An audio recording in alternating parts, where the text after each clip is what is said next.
All right, so we are going to be doing NMT or neuromuscular therapy or trigger point work on the back today. So you're going to do your typical back drape.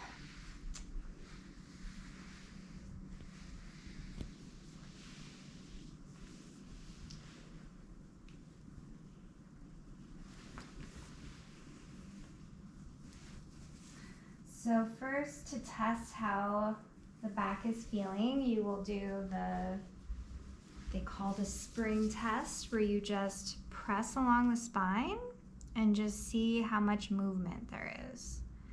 And you don't have to press really hard, but it just kind of shows you what's moving and what's not moving.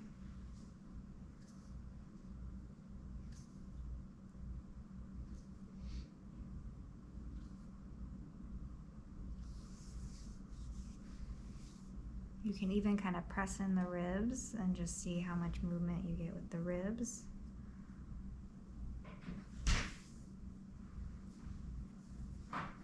And we will get into the shoulders next time. So we're just going to be working along the spine.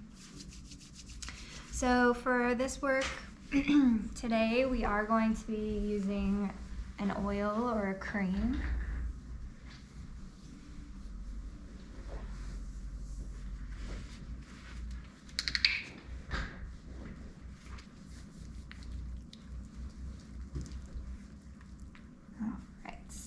Your classic Swedish effleurage. And we're going to start by working the longissimus along the spine. And this is definitely a Swedish move that you guys have learned. I like to use the elbow closest to the head. Some people like to use the opposite elbow and reach over themselves. How's that pressure? Good. Okay. So I typically like to do one stroke that's not quite as deep and just kind of get a feel for how tight stuff is and where I'm noticing like it's the most tight. I like to follow through all the time just to make it feel flowy. If you're doing like real specific treatment work, you don't have to worry about flow quite as much. But personally, I think the flow helps with relaxation in general.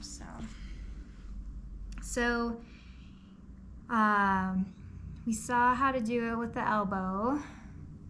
So if you wanted to continue with the elbow, I like my hips up against the table, and I like to get more pointy with my elbow so that I can do actual trigger point stuff.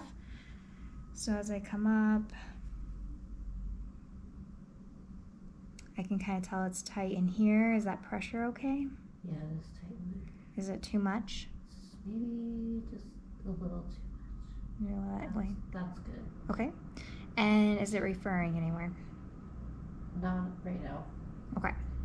Maybe out, actually laterally. Okay. Directly out? Yes. Okay.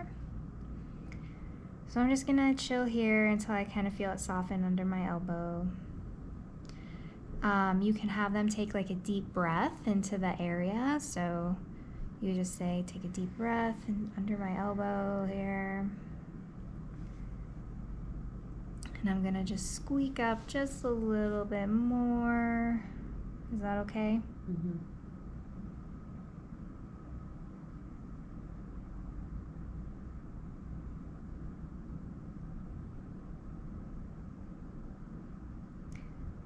So we're used to doing just like long strokes. Now we're just going real slow and holding spots. Just trigger point work.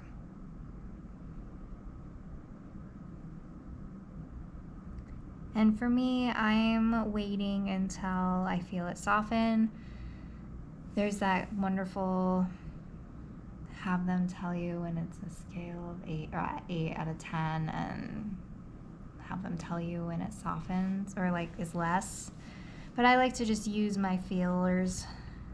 Everyone's different. If you're unsure, you can ask them, has it lightened up at all, or is the pain a little less intense? How you doing? Good. Am I murdering you? No. Just right. Okay. This is where like some yummy petrissage comes in beforehand to kind of warm it up. But we don't got time for that today. Sorry, Kayla. It's okay. So right here is another spot where I would maybe just chill for a second. Does that feel okay? Is that too much or no? No, you can maybe go lower if you want. That's good.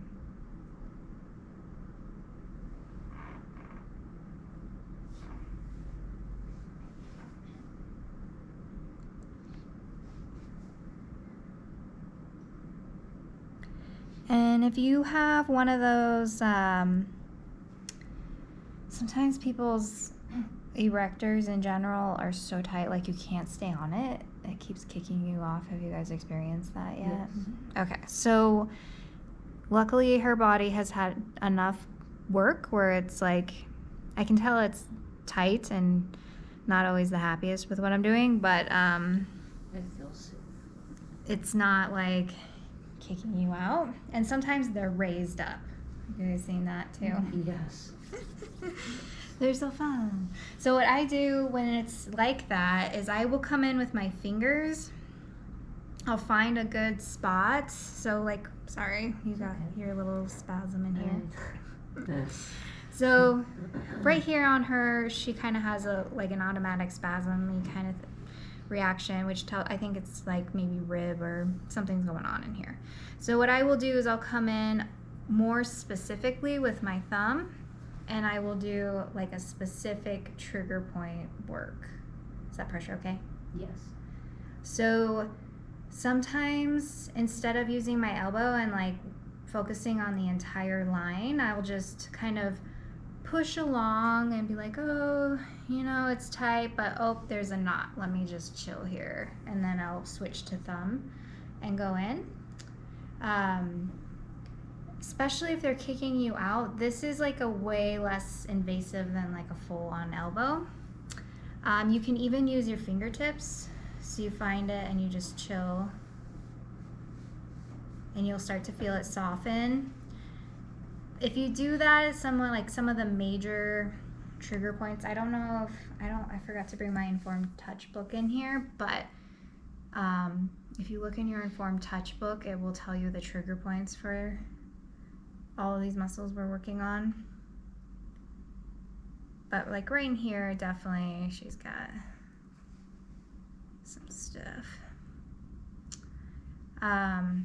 And once it softens, or if you feel some twitch releases or something, then you can switch back to the elbow and usually get in there a little bit deeper. But some people want you to like roll over their muscle and murder them, and I just don't understand those people. It's fine. Anyway, do you guys have any questions on that one? So, you know, in Swedish, we just friction this a few times and, you know, do our friction. But now when you guys are doing this kind of stroke, try and feel if you can tell where like there's little knots, 'cause since we are starting to be able to feel a little bit more, and then we can go, you'll start being able to feel the trigger points. Then we have the Multifidi. And that was where we are coming along here. So I typically use my thumbs to start in a lot of these areas just because they're really tender. So I'm gonna come along here. Is it tender in here? We'll find out. Okay, so far so good. Ooh, that's getting a little tender. Too much? That's good. Okay. So when you get closer to attachment areas, it will definitely be more tender. So.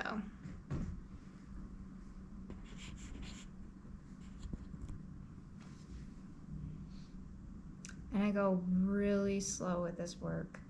When you go really deep, it's usually more intense, but if you go slow, you can even add like the rocking stuff we were taught in Swedish to kind of ease the body a little bit.